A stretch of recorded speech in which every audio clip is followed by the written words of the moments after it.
онда. Әжесі қайда екен? Әжесі? Даусыңнан айналайын.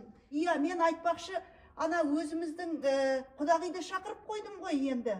Құдағиымыз қандай керемет адам. Соған ұқсас болса, ол бәрі жаман емес. Міне келді, олар да келді. Ал, қош келдіңіз, құдағи. Аман есенсіз бе? Иә, қалай? О, құдашам да келе жандар. Түрлетіңіздер. Жақсы хабар естіп кетіп қалып жатыр. Иә, шақыруым енді сізге ортақ, бәрімізге ортақ. Мына қызымыз Фатима өсіп қалыпты. Анасын айтып жатыр, әдемі өзінің анасындай сырғасын таққысы келіп жүр. Сол өзіңіз сияқты әдемі тәрбиеңізді соған жұғысты болсын деп сізге рәсімді жолдап жатыр. Қазақ қайда да қыздарын алтынға теңеген. Сосында қызға бірінші тесіп құлағына әр қашанда алтын сырға салған.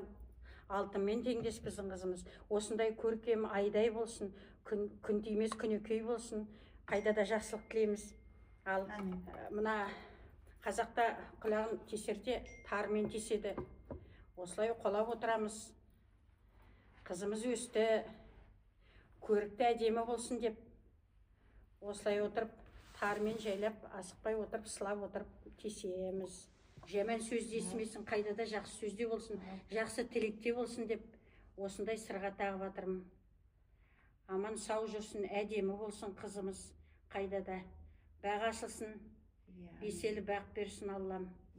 Ал, құдағи, енді орамал не болмайды, ортада бір дорба жүреді ғой бізде енді қазақта. Сол енді мына білезікті жолдап, күш қуатыңыз өзіңізде болсын деп, қолымызға жарқырап салғаным ал. Құдағайым салт демеді. Ол көз болады әрі, мінекей. Қандай керемет құдағайыма. Көп-текім рахмет.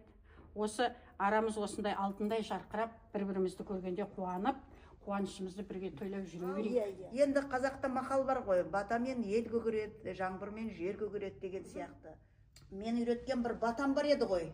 Соны айтып жіберші, көкем. Сұраса батай берейі, үсті мұны мерейі, ықыласпен қоғырайса, әқшекті түгейін.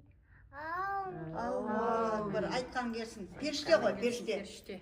Иә. Ал, құдағи, мына бауырсақ пен айраннан Ауыз тие отырыңыздар, қазір ас та пісіп қалады.